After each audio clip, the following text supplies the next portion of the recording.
जय जगन्नाथ। प्रिय दर्शक बंधु, मकर संक्रांति कौन साधारण पर्व नुहे। यह एक एपरी दिन जहाँ सारा वर्षर गति परिवर्तन करिवार शक्ति रखे। शास्त्र कहुଯାଇଛି जे सूर्य देवता जो दिन निजर गति परिवर्तन करती सही दिन व्यक्तिर भाग्यर गति मध्य परिवर्तन करिपारे। तेणु एही कारणरू मकर संक्रांति को वर्षर सबुठारु गभीर प्रभावशाली एवं निर्णायक दिन भाव विवेचना करा जाए।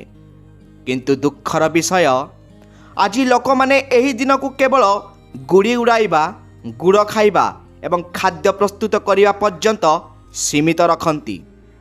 तथापि एही दिन एक गुप्त एवं सरल उपचार वर्णित होईछि जहाँ जीवनर सबुठारु बड़ समस्या को मध्य दूर करि पारिबो।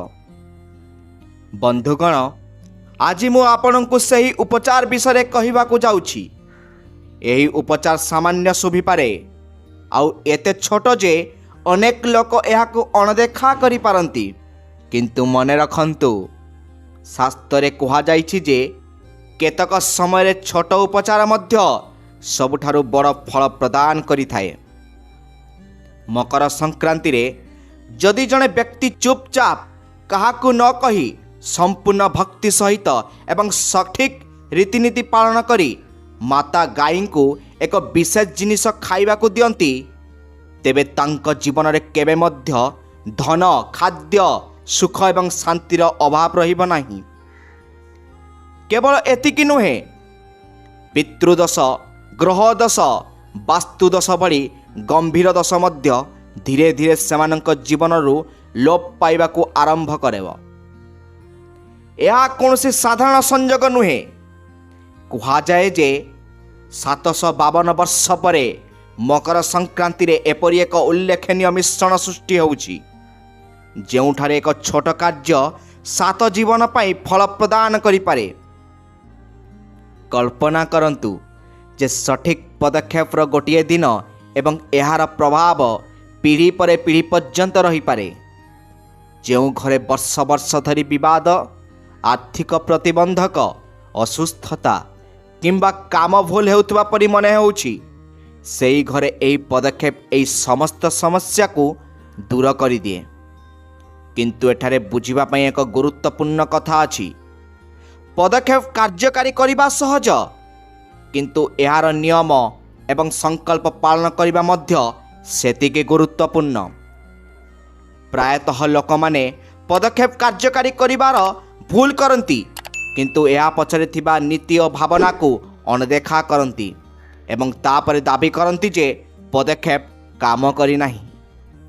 तेणु मु स्पष्ट करबाकू चाहूँगी जे एही पदक्षेपर नियम टिके कठोर, किंतु सही नियम गुड़ी को ही यार शक्ति। नियम बिना करा जाइथिबा पदक्षेप एक बिहन परी जहाँ केबे फल देई न थाए।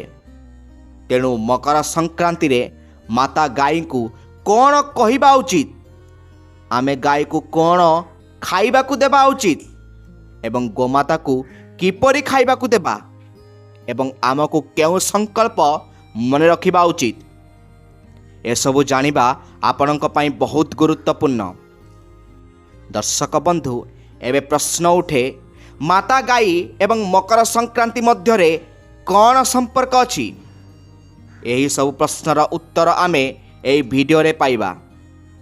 बंधुगण, आपण माननकु मोर छोट अनुरोध, वीडियोटी को संपूर्ण भावे देखिबे, कारण आमे एठी आपणक पई जो उपाय विषय कहिचु ताहा हुए तो आपणक भाग्य बदलाई देब। ता पूर्वरु वीडियोटी को लाइक एवं सब्सक्राइब करि देबे। तेबे चलंतु देरी न करी वीडियो को संपूर्ण भावे देखिबा। बंधुगण, सनातन धर्म रे माता गाई को केवल एक पशु भाव में विवेचना करा जाए नहीं, बरम तांको मातार मान्यता दिया जाए। कहा जाए जे समस्त देवी देवता गाई शरीर रे वास करती एवं मकर संक्रांति दिन जेतेबेले सूर्य देवता उत्तरायण रे थांती, देवता मानकर समय आरंभ हुए। एही दिन दिव्य शक्ति मानंकु खुशी करिवार सर्वोत्तम सुजोग। एपरी परिस्थिति रे भक्ति सहित ମାତା ଗାଈକୁ ଅର୍ପଣ କରାଯାଇଥିବା ଟିକିଏ ଖାଦ୍ୟ ମଧ୍ୟ ସିଧାସଳଖ ଦେବତାଙ୍କ ପାଖରେ ପହଞ୍ଚିଥାଏ। ମୁଁ ଆପଣଙ୍କୁ ହାତ ଯୋଡ଼ି ଏକ ଛୋଟ ଅନୁରୋଧ କରିବାକୁ ଚାହୁଁଛି, ଏହାକୁ ହାଲୁକା ଭାବରେ ନିଅନ୍ତୁ ନାହିଁ। ମକର ସଂକ୍ରାନ୍ତି ବର୍ଷକୁ କେବଳ ଥରେ ଆସେ। ଏହା ପ୍ରତିଦିନ ଆସୁଥିବା ସୁଯୋଗ ନୁହେଁ।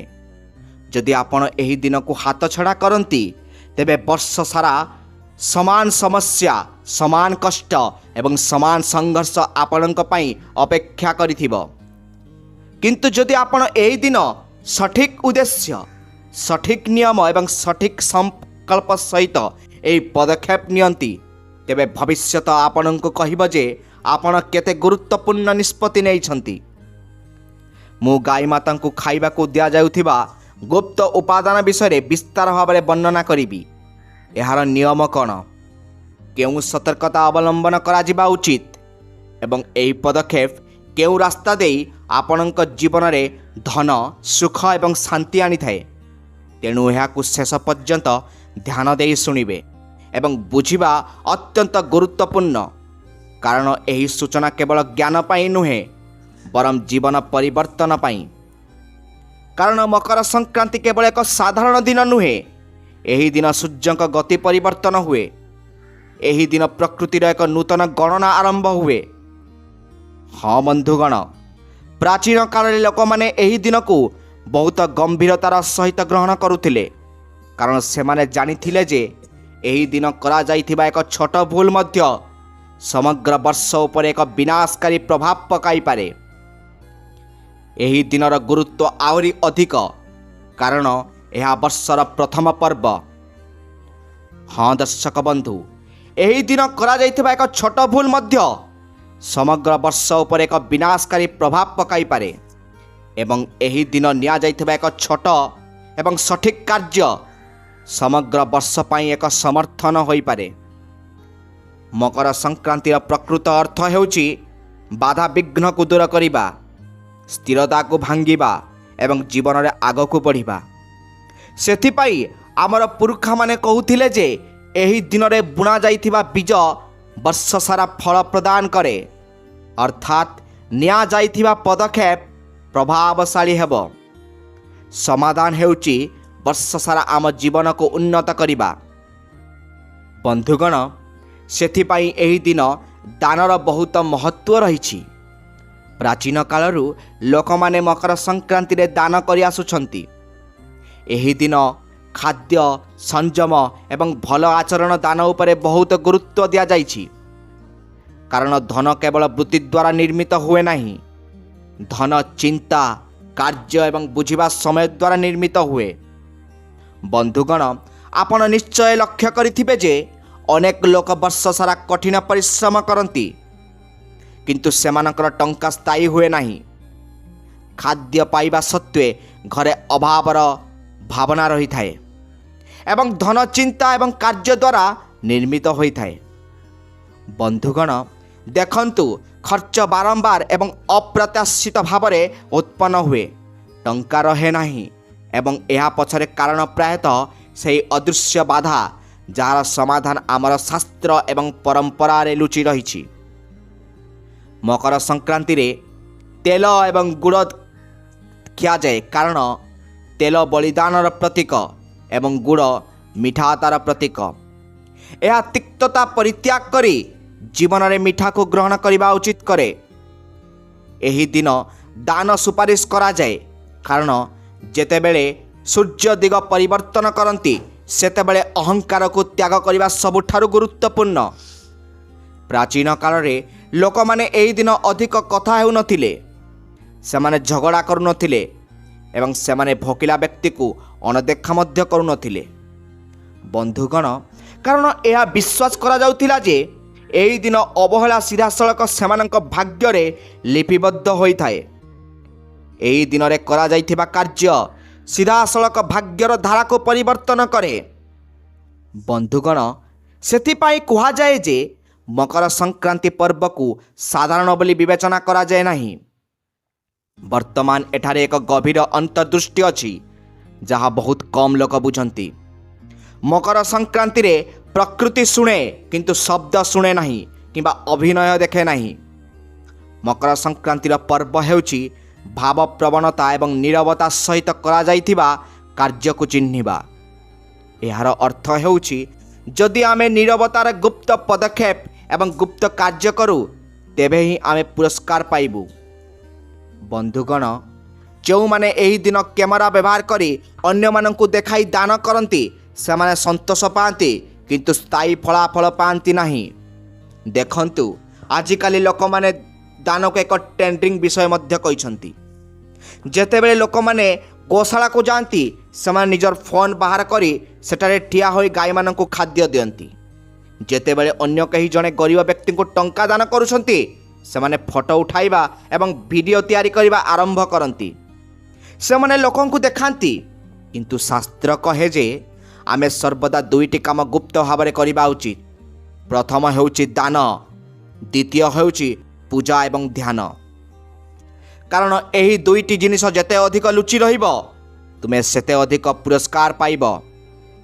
ଦେଖ, ମୁଁ ତୁମକୁ ଧୀରେ ଧୀରେ ପ୍ରକୃତ ରହସ୍ୟ ଆଡ଼କୁ ନେଇଯାଉଛି, କିନ୍ତୁ ତା ପୂର୍ବରୁ ଏହା ବୁଝିବା ଗୁରୁତ୍ୱପୂର୍ଣ୍ଣ ଯେ କାହିଁକି ଗାଈକୁ ଆମର ଶାସ୍ତ୍ରରେ ଏତେ ଉଚ୍ଚ ସ୍ଥାନ ଦିଆଯାଇଛି। ବନ୍ଧୁଗଣ, କାରଣ ଏହି ଉପଚାର କେବଳ ଗାଈ ମାତା ଏବଂ ଏହାକୁ କରୁଥିବା ବ୍ୟକ୍ତିଙ୍କ ଉପରେ ନିର୍ଭର କରିବ। ତେଣୁ ଆଜି ଏହି ଉପଚାର କିପରି ତୁମକୁ ଏହାର ଦିବ୍ୟ ଶକ୍ତି ପ୍ରଦର୍ଶନ କରିବ, ଏହି ଉପଚାର ତୁମ ଜୀବନରୁ ଅନ୍ଧକାରକୁ କିପରି ଦୂର କରିବ, ଏହି ଉପଚାର ତୁମ ଜୀବନରେ ଖୁସିର ଆଲୋକ କିପରି ଆଣିବ, ପ୍ରତ୍ୟେକ ବିବରଣୀକୁ ବୁଝ, ଧ୍ୟାନ ସହିତ ଶୁଣ। କାରଣ ଯଦି ତୁମେ କିଛି ଅଣଦେଖା କର କିମ୍ବା ଭୁଲିଯାଅ ତେବେ ଏହି ଉପଚାରର ନକାରାତ୍ମକ ପ୍ରଭାବ ପଡ଼ିପାରେ। ଅର୍ଥାତ୍ ତୁମେ ଭାବୁଥିବ, ବନ୍ଧୁ, ମୋ ଜୀବନରେ ମୋ ନିଜ ମଙ୍ଗଳ ପାଇଁ ଏହି ଉପଚାର ନେଇଥିଲି, କିନ୍ତୁ ମୋ ସହିତ କିଛି ଖରାପ କାହିଁକି ଘଟିଲା? ଏହା ପଛରେ କାରଣ ହେଉଛି ଯେ ତୁମେ ହୁଏତ ପ୍ରତ୍ୟେକ ବିବରଣୀକୁ ଠିକ୍ ଭାବରେ ବୁଝିନାହଁ କିମ୍ବା ପ୍ରତ୍ୟେକ ବିବରଣୀକୁ ଧ୍ୟାନ ସହିତ ଶୁଣିନାହଁ।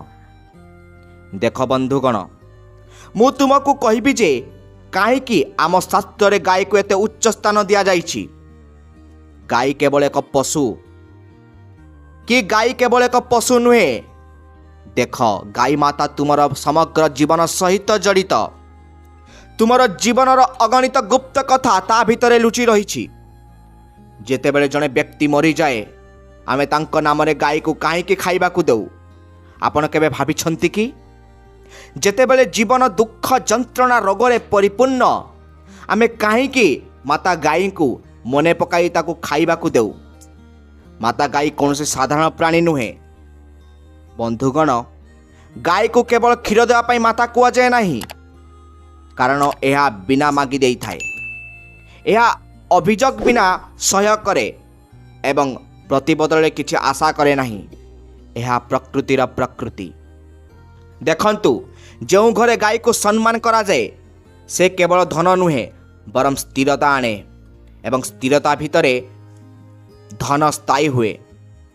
ମନେ ରଖନ୍ତୁ, ମୁଁ ଦେଖାଇବା ପାଇଁ କୌଣସି ସମାଧାନ ପ୍ରଦାନ କରୁନାହିଁ କିମ୍ବା ବଜାରରେ ବିକ୍ରି ହେଉଥିବା କିଛି ନାହିଁ, କାରଣ ମୁଁ ଗ୍ୟାରେଣ୍ଟି ଦେଉଛି ଯେ ୟୁଟ୍ୟୁବରେ ଆଜି ପୂର୍ବରୁ କେହି ଆପଣଙ୍କୁ ଏହି ସମାଧାନ ବିଷୟରେ କହିନାହାନ୍ତି। କୌଣସି କାହାଣୀରେ ଏହା କହିଥିବେ, କୌଣସି ଗୁରୁ ଏହା କହିଥିବେ, କୌଣସି ବିଶେଷ ପଣ୍ଡିତ କିମ୍ବା ଜ୍ଞାନୀ ବ୍ୟକ୍ତି ଏହା କହିଥିବେ, କାରଣ ଏହି ଉପଚାର ଏତେ ଗୁପ୍ତ ଯେ କୌଣସି ଶାସ୍ତ୍ରରେ ଏହି ଉପଚାରର ଉଲ୍ଲେଖ ନାହିଁ। ବନ୍ଧୁଗଣ, ଏହି ଉପଚାର କେବଳ ସତ୍ୟ ମନ ସହିତ ପବିତ୍ର କର୍ମ ସହିତ କରାଯାଏ। ଦେଖନ୍ତୁ ଯେ ମୁଁ ଆପଣଙ୍କୁ ଯେଉଁ ଉପଚାର କହୁଛି ତାହା ସର୍ବଦା ନୀରବରେ କରାଯାଏ ଏବଂ ଏପର୍ଯ୍ୟନ୍ତ ମୁଁ ଆପଣଙ୍କୁ ଯାହା କହୁଥିଲି ତାହା କେବଳ ଏକ ପରିଚୟ ଥିଲା। କାରଣ ଯଦି ଆପଣ ସିଧାସଳଖ ଉପଚାରକୁ ଆସିଥାନ୍ତେ ତେବେ ଏହାର ପ୍ରଭାବ ମୌଳିକ ରହିଥାନ୍ତା। ଏବେ ଧ୍ୟାନ ଦେଇ ଶୁଣନ୍ତୁ, କାରଣ ଏଇଠାରୁ କଥାଟି ଗୁପ୍ତଟା ମୁକ୍ତ ହୋଇଯାଏ ଏବଂ ଏଇଠାରୁ ହିଁ ଉପଚାରର ପ୍ରକୃତ ଗୁରୁତ୍ୱ ଏବଂ ଏହି ଉପଚାର ପ୍ରକୃତ ପ୍ରକ୍ରିୟା ଆରମ୍ଭ ହୁଏ। ବନ୍ଧୁଗଣ, ମୁଁ ଆପଣଙ୍କୁ କହିବାକୁ ଚାହୁଁଛି ଯେ ସର୍ବପ୍ରଥମେ ମକର ସଂକ୍ରାନ୍ତି ଦିନ ଆପଣ ଏହାକୁ ସକାଳେ ବ୍ରହ୍ମ ମୁହୂର୍ତ୍ତରେ କରିବା ଉଚିତ। ତୁମେ ସାରା ବର୍ଷ ଦିନ 9ଟାରେ ଉଠ, ଦିନ 10ଟାରେ, ଦିନ 11ଟାରେ, ଯେକୌଣସି ସମୟରେ ଉଠ, କିନ୍ତୁ ମନେ ରଖ ମକର ସଂକ୍ରାନ୍ତିରେ ବ୍ରହ୍ମ ମୁହୂର୍ତ୍ତରେ ଉଠ। ମୁଁ କହୁନାହିଁ ଯେ ତୁମେ ଉଠିବା ମାତ୍ରେ ଥଣ୍ଡା ଜଳରେ ସ୍ନାନ କରିବା ଉଚିତ। ତୁମେ ଉଠି ଯଥାଶୀଘ୍ର ସ୍ନାନ କର, ଯେଉଁ ଜଳରେ ହେଉ। ସ୍ନାନ ପରେ ପ୍ରଥମେ ତୁମେ ଯଥାସମ୍ଭବ ନୀରବ ରହିବାକୁ ଚେଷ୍ଟା କରିବା ଉଚିତ। କାହା ସହିତ ଅଧିକ କଥା ହୁଅ ନାହିଁ। ତୁମ ମନରେ ଈଶ୍ୱରଙ୍କୁ ମନେ ରଖ, ତାଙ୍କ ନାମ ଜପ କର। ଉଠିବା ମାତ୍ରେ ମୋବାଇଲ ଫୋନକୁ ଛୁଅ ନାହିଁ। ତୁମ ମନକୁ ଶାନ୍ତ ରଖ। ଏହି ଭାବନା ରଖ ଯେ ଆଜି ତୁମେ କିଛି ଠିକ୍ କରିବାକୁ ଯାଉଛ। କିଛି ମାଗ ନାହିଁ, କାରଣ ଏହି ପ୍ରତିକାରର ମୁଖ୍ୟ ଉଦ୍ଦେଶ୍ୟ ହେଉଛି ତୁମର ଜୀବନକୁ ଏକ ନୂତନ ଦିଗରେ ନେବା। ଏହି ପ୍ରତିକାର ତୁମ ଜୀବନରେ ହୋଇଥିବା ଭୁଲଗୁଡ଼ିକୁ ସୁଧାର କରିବା। ବନ୍ଧୁଗଣ, ତୁମକୁ ଏହି ଭାବନାକୁ ମନେ ରଖିବାକୁ ପଡ଼ିବ, ଆଜି ମୁଁ କିଛି ଭଲ କରିବାକୁ ଯାଉଛି। ଗାଈ ପାଇଁ ପ୍ରସ୍ତୁତ ହୋଇଥିବା ଜିନିଷଟି ବହୁତ ସରଳ ଦେଖାଯାଏ। ଲୋକମାନେ ଏହାକୁ ହାଲୁକା ଭାବରେ ନିଅନ୍ତି। ଦେଖ, ମୁଁ ଯାହା ବର୍ଣ୍ଣନା କରୁଛି ତାହା ବହୁତ ସରଳ ଏବଂ ଏହା ବିଷୟରେ କେହି ଆପଣଙ୍କୁ ପୂର୍ବରୁ କେବେ କହିନାହାନ୍ତି। ଏହା ସହିତ ମନେ ରଖ ଯେ ଏହି ପ୍ରତିକାର ପାଇଁ କୌଣସି ଜପ କିମ୍ବା କୌଣସି ନାମ ଉଲ୍ଲେଖ କରିବାର ଆବଶ୍ୟକତା ନାହିଁ। କେବଳ ବୁଝି ବିଚାରି କରି ଏହା କରନ୍ତୁ। ଗାଈକୁ ଯାହା ଖାଇବାକୁ ଦିଆଯାଏ ତାହା ହେଉଛି ଗୋଟିଏ ଗୁପ୍ତ ଜିନିଷ, କିନ୍ତୁ ତା ପୂର୍ବରୁ ଗାଈକୁ ଖାଇବାକୁ ଦିଆଯାଉଥିବା ସେହି ଗୁପ୍ତ ଉପାଦାନକୁ ଧ୍ୟାନର ସହିତ ଶୁଣନ୍ତୁ। ତୁମେ ଏହାକୁ କାଗଜରେ ମଧ୍ୟ ଲେଖିପାରିବ।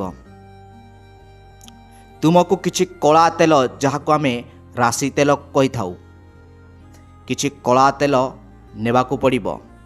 ଟିକେ ଗୁଡ଼ ନେବାକୁ ପଡ଼ିବ। ମନେ ରଖ, ଏବେ କିଛି କଞ୍ଚା ଚାଉଳ ଦାନା, ଯାହାକୁ ଆମେ ଅରୁଆ ଚାଉଳ କହିଥାଉ, ଶେଷରେ ଏକ ବୁନ୍ଦା ଶୁଦ୍ଧ ଘିଅ ଆପଣଙ୍କ ଆଙ୍ଗୁଠିରେ ସ୍ପର୍ଶ କରନ୍ତୁ। ଏହାକୁ ଟିକେ କଳା ଲୁଣ ସହିତ ମିଶାନ୍ତୁ। ଏବେ ଏଠାରେ ଏକ ଅତ୍ୟନ୍ତ ଗୁରୁତ୍ୱପୂର୍ଣ୍ଣ ରହସ୍ୟ ହେଉଛି ଯେ ବ୍ୟବହୃତ ଲୁଣ ସାଧାରଣ ଲୁଣ ନୁହେଁ। ଏସବୁକୁ ଏକ ପ୍ଲେଟ୍ରେ ସଜାନ୍ତୁ ଏବଂ ତାହାକୁ ସିଧାସଳଖ ନେଇ ଆପଣଙ୍କ ହାତରେ ଗାଈକୁ ଖୁଆଇ ଦିଅନ୍ତୁ।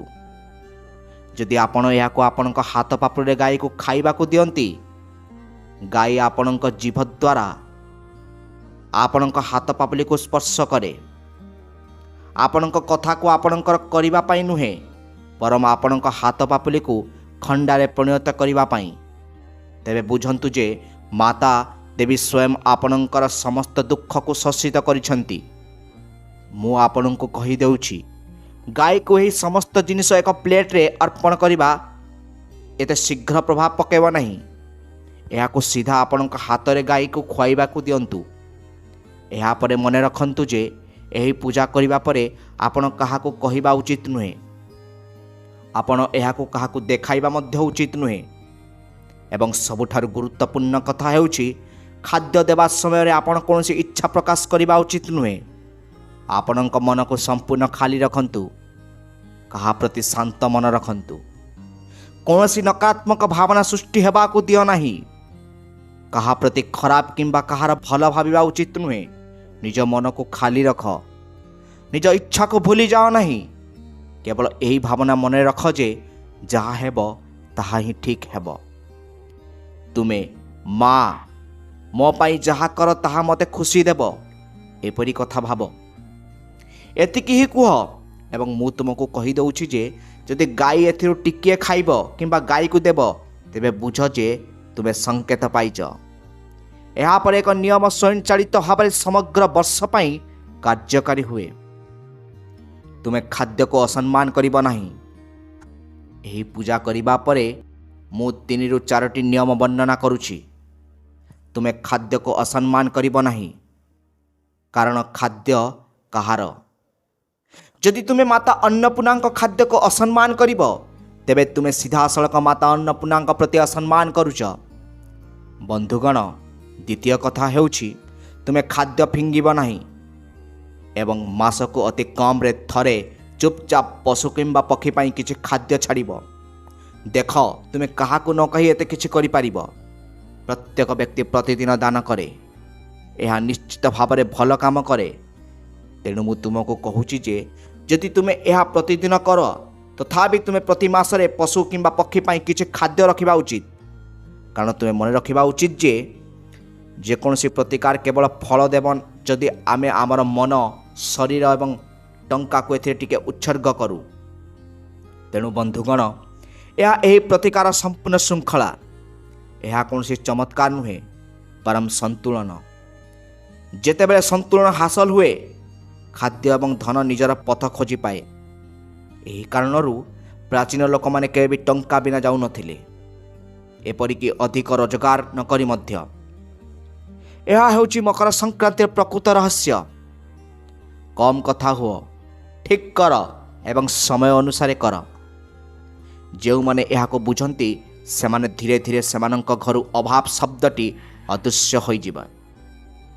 ବନ୍ଧୁଗଣ, ଯଦି ତୁମେ ମକର ସଂକ୍ରାନ୍ତିରେ ଏହି ପ୍ରତିକାର କର ତେବେ ଏହା ତୁମକୁ ଶୀଘ୍ର ଲାଭ ଦେବ ଏବଂ ସେହି ଲାଭର ପରିଣାମ ମାପ ଦିଆଯିବ। ପରିଣାମ ଏବଂ କିପରି ଦିଆଯିବ ତାହା ଦ୍ୱାରା ନିର୍ଣ୍ଣୟ କରାଯିବ। ତାପରେ ମୁଁ ତୁମକୁ କହିବି ଯେ ଏହି ପ୍ରତିକାର କିପରି କାମ କରିବ। ଦେଖ ବନ୍ଧୁଗଣ, ମୁଁ କହୁନାହିଁ ଯେ ଏହି ଉପଚାର ଅନୁସରଣ କରିବା ପରେ ତୁମେ ରାତାରାତି କୋଟିପତି ହୋଇଯିବ। ତୁମେ ରାତାରାତି କୋଟିପତି ହେବ ନାହିଁ, ବରଂ ତୁମେ ବଡ଼ ସଫଳତା ପାଇବ। ଆସ୍ତେ ଆସ୍ତେ ତୁମର ଧନ ବୃଦ୍ଧି ହେବାରେ ଲାଗିବ। ବରଂ ଏହାର ପ୍ରଭାବ ପ୍ରକୃତ ସମସ୍ୟା ଥିବା ସ୍ଥାନରେ ଅନୁଭୂତ ହୋଇଥାଏ। ଆମେ ଯେଉଁ ପୁରସ୍କାର ରଖିଥାଉ ତାହା ଆମେ ପାଉନାହୁଁ।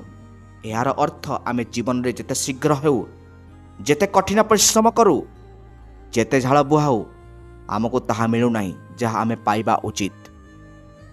ତେଣୁ ଏହି ଉପଚାର ପରେ ଆପଣ ପ୍ରଥମେ ଲକ୍ଷ୍ୟ କରିବେ ଯେ ଆପଣଙ୍କର ଅର୍ଥ ପ୍ରବାହ ଉନ୍ନତ ହେଉଛି, ଖର୍ଚ୍ଚ ଅଧିକ ଚିନ୍ତନଶୀଳ ହୁଏ, ଅପ୍ରତ୍ୟାଖିତ କ୍ଷତି ହ୍ରାସ ପାଏ ଏବଂ ଧୀରେ ଧୀରେ ସଞ୍ଚୟ ଜମା ହେବା ଆରମ୍ଭ ହୁଏ। ଅର୍ଥ ଟଙ୍କା ଆସିଥାଏ ଏବଂ ଏହା ଆପଣଙ୍କ ଜୀବନରେ ରହିବା ଆରମ୍ଭ କରେ। ଏହା ସହିତ ବନ୍ଧୁଗଣ, ଯଦି ମୁଁ ଏହି ଉପଚାର ଆପଣଙ୍କ ପରିବାର ଉପରେ ପ୍ରଭାବ ବିଷୟରେ ଆଲୋଚନା କରେ ତେବେ ଏହା ଆପଣଙ୍କ ଘର ଏବଂ ପରିବାର ଉପରେ ଗଭୀର ପ୍ରଭାବ ପକାଇଥାଏ। ଟଙ୍କାର ଅଭାବ ପ୍ରଥମେ ଅଶାନ୍ତି ସୃଷ୍ଟି କରେ, କିନ୍ତୁ ଏହି ଉପଚାର ପରେ ଧୀରେ ଧୀରେ ଘରେ ପରିବେଶ ଶାନ୍ତ ହୋଇଯାଏ। ଅନାବଶ୍ୟକ ଝଗଡ଼ା କମିଯାଏ, ଘରେ ରହିବାକୁ ଇଚ୍ଛା ହୁଏ ଏବଂ ପରସ୍ପର କଥା ଶୁଣିବାର କ୍ଷମତା ବୃଦ୍ଧି ପାଏ। ଅନେକ ଲୋକ ସମୃଦ୍ଧି ବୃଦ୍ଧି ପାଏ, ଏକ ଅଧିକ ପରିଚାଳନା ଯୋଗ୍ୟ ଦିନଚର୍ଯ୍ୟା ଏବଂ ଖାଦ୍ୟ ପ୍ରତି ଅଧିକ ଆଦର ଅନୁଭବ କରନ୍ତି। ପ୍ରାୟତଃ ଅନେକ ଘରେ ଏପରି ଘଟେ ଯେ ପରିବାର ଏକାଠି ବସି ଭୋଜନ କରିପାରୁନାହାନ୍ତି। କେତେବେଳେ କେହି କାମରେ ବ୍ୟସ୍ତ ଥାନ୍ତି ତ କେତେବେଳେ କେହି ବାହାରେ ଥାନ୍ତି। ଏହି କାରଣରୁ ଘର ପରିବେଶ ଖରାପ ହେବାକୁ ଲାଗେ ଏବଂ ଶାସ୍ତ୍ର କହେ ଯେ ସମଗ୍ର ପରିବାର ଏକାଠି ବସି ଦିନକୁ ଅତି କମ୍ରେ ଥରେ ଖାଦ୍ୟ ଖାଇବା ଉଚିତ। ବିବାହ ଏବଂ ସମ୍ପର୍କ ବିଷୟରେ ଏହି ପ୍ରତିକାର ଶୀଘ୍ର ବିବାହ କରିବ ନାହିଁ। ଆପଣ ହୁଏତ ଭାବୁଥିବେ ଯେ ଏହି ପ୍ରତିକାର ଚେଷ୍ଟା କରିବା ପରେ ଆପଣଙ୍କର ବିବାହ ହେବାର ସମ୍ଭାବନା ଉନ୍ନତ ହେବ। ମୁଁ ତୁରନ୍ତ ବିବାହ କରିବି। ଠିକ୍ ଅଛି, ବିବାହ ତୁରନ୍ତ ହେବ ନାହିଁ, କିନ୍ତୁ ଏହା ନିଶ୍ଚିତ ଭାବରେ ବିବାହ ହେବାର ସମ୍ଭାବନା ସୃଷ୍ଟି କରିବ। କାରଣ ସମ୍ପର୍କରେ ସୃଷ୍ଟି ହେଉଥିବା ବାଧା ଜିନିଷଗୁଡ଼ିକ ବାରମ୍ବାର ଭୁଲ ହେବା କିମ୍ବା ସଠିକ୍ ସମ୍ପର୍କ ଆରମ୍ଭ ପୂର୍ବରୁ ଭାଙ୍ଗି ପଡ଼ିବା, ଏହାର ପ୍ରଭାବ ଘରର ବିବାଦ ଉପରେ ପଡ଼ିଥାଏ। ଯେତେବେଳେ ଜଣେ ବ୍ୟକ୍ତି ଭିତରେ ସ୍ଥିରତା ପାଆନ୍ତି, ସମ୍ପର୍କ ମଧ୍ୟ ପ୍ରସ୍ଫୁଟିତ ହୁଏ। ବିବାହିତ ଲୋକଙ୍କ ପାଇଁ ଏହି ପ୍ରତିକାର ବୁଝାମଣା ଏବଂ ସହନଶୀଳତା ବୃଦ୍ଧି କରେ, ସମ୍ପର୍କକୁ ମଜବୁତ କରେ। ବନ୍ଧୁଗଣ, ଏହା ମାନସିକ ଅବସ୍ଥା ଏବଂ ଆତ୍ମବିଶ୍ୱାସ ଉପରେ ପ୍ରଭାବ ପକାଇଥାଏ। ଅନେକ ଲୋକ ବାହାରେ ଭଲ ଦେଖାଯାଆନ୍ତି, କିନ୍ତୁ ଭିତରେ ଗଭୀର ଭାବରେ ସେମାନେ ନିରନ୍ତର ଭୟ, ଚିନ୍ତା ଏବଂ ଅସୁରକ୍ଷାରେ ବଞ୍ଚନ୍ତି। ଏହି ପ୍ରତିକାର ଅଭ୍ୟାସ କରିବା ପରେ ମନ ହାଲୁକା ଅନୁଭବ ହୁଏ, ଅଯଥା ଚିନ୍ତା ଦୂର ହୋଇଯାଏ ଏବଂ ବ୍ୟକ୍ତି ଅନୁଭବ କରେ ଯେ ଜିନିଷଗୁଡ଼ିକ ତାଙ୍କ ବିରୁଦ୍ଧରେ ନୁହେଁ, ତାଙ୍କ ପାଇଁ କାମ କରୁଛି। ଏହି ଆତ୍ମବିଶ୍ୱାସ ଭବିଷ୍ୟତର ଧନ ଏବଂ ସଫଳତା ପାଇଁ ପଥ ପ୍ରଶସ୍ତ କରେ। ବନ୍ଧୁଗଣ, ଅନେକ ଲୋକ ସେମାନଙ୍କ ବ୍ୟବସାୟ ଓ ବୃତ୍ତିରେ ଅସୁବିଧା ଏବଂ ବାଧା ସୃଷ୍ଟି କରନ୍ତି। ଗ୍ରାହକ ନିୟମିତ ଭାବରେ ଆସିନଥାନ୍ତି। ବ୍ୟବସାୟ ଏବଂ ବୃତ୍ତିରେ ଏହି ପ୍ରତିକାର ନିଷ୍ପତ୍ତି ଗ୍ରହଣକୁ ପ୍ରଭାବିତ କରେ। ପ୍ରାୟତଃ ଭୁଲ ସମୟରେ ନିଆଯାଇଥିବା ଭୁଲ ନିଷ୍ପତ୍ତି ଯୋଗୁଁ କ୍ଷତି ହୁଏ। ଆମେ ବିଶ୍ୱସ୍ତ ଲୋକଙ୍କୁ ଏବଂ ଯେଉଁମାନଙ୍କୁ ଆମେ ବିଶ୍ୱାସ କରୁନାହିଁ ସେମାନଙ୍କୁ ମଧ୍ୟ ବିଶ୍ୱାସ କରୁ। ଏହି ପ୍ରତିକାର ବ୍ୟବସାୟରେ ସ୍ଥିରତା ଆଣେ। ଗ୍ରାହକ ଧୀରେ ଧୀରେ ବୃଦ୍ଧି ପାଏ। ପୂର୍ବରୁ ଅଟକି ରହିଥିବା କାର୍ଯ୍ୟଗୁଡ଼ିକ ଆଗକୁ ବଢ଼ିବାକୁ ଆରମ୍ଭ କରେ। ଏବଂ ସବୁଠାରୁ ଗୁରୁତ୍ୱପୂର୍ଣ୍ଣ କଥା ହେଉଛି ମନ କମ୍ ଦ୍ୱନ୍ଦ୍ୱରେ ପଡ଼ିଯାଏ। କାରଣ ପ୍ରାୟତଃ ଲୋକମାନେ କେବଳ ଦ୍ୱନ୍ଦ୍ୱରେ ପଡ଼ି ନିଜ ଉପରେ ଅସୁବିଧାକୁ ଆମନ୍ତ୍ରଣ କରନ୍ତି, ଯାହା ଅସ୍ପଷ୍ଟ ଏବଂ ଦୃଢ଼ ନିଷ୍ପତ୍ତି ନେଇଥାଏ। ତେଣୁ ଏହା ମନର ଦ୍ୱନ୍ଦ୍ୱକୁ ସନ୍ତୁଳିତ କରେ। ଏହି ପରିବର୍ତ୍ତନ ହଠାତ୍ ଅନୁଭବ ହୁଏ ନାହିଁ, ବରଂ ନିରନ୍ତର ଭାବରେ ଅନୁଭବ ହୁଏ। ତେଣୁ ବନ୍ଧୁଗଣ, ମୁଁ ଆଶା କରୁଛି ଆପଣ ଏହି ଉପଚାରକୁ ଉପଭୋଗ କରିଛନ୍ତି ଏବଂ ମକର ସଂକ୍ରାନ୍ତିରେ ଏହାକୁ ନିଶ୍ଚିତ ଭାବରେ ଚେଷ୍ଟା କରିବେ। ଯଦି ଆପଣ ଏହାକୁ ଚେଷ୍ଟା କରିବାକୁ ଯାଉଛନ୍ତି ତେବେ ମୋର ପ୍ରତ୍ୟେକ କଥା ମନେ ରଖନ୍ତୁ। ଉପଚାର ସହିତ ଜଡ଼ିତ ନିୟମ ଏବଂ ଛୋଟ ଛୋଟ ଗୁପ୍ତ କଥା। ବନ୍ଧୁଗଣ, ଦୟାକରି ଭିଡ଼ିଓଟିକୁ ଲାଇକ୍ କରନ୍ତୁ ଏବଂ ସବସ୍କ୍ରାଇବ୍ କରିଦିଅନ୍ତୁ ଏବଂ ତଳେ ଯାଇଥିବା କମେଣ୍ଟ ବକ୍ସରେ ଜୟ ଜଗନ୍ନାଥ କିମ୍ବା ଜୟ ମା ଲକ୍ଷ୍ମୀ ଲେଖିବାକୁ ଜମାରୁ ଭୁଲନ୍ତୁ ନାହିଁ। ଆମେ ପ୍ରାର୍ଥନା କରୁଛୁ ଦେବୀ ଲକ୍ଷ୍ମୀ ଆପଣଙ୍କର ସମସ୍ତ ଇଚ୍ଛା ପୂରଣ କରନ୍ତୁ। ପୁଣି ଦେଖାହେବା ଆଉ ଏକ ଆଧ୍ୟାତ୍ମିକ ରହସ୍ୟ ସହିତ। ସେ ପର୍ଯ୍ୟନ୍ତ ଆମକୁ ବିଦାୟ ଦିଅନ୍ତୁ। ରହୁଛି। ଧନ୍ୟବାଦ।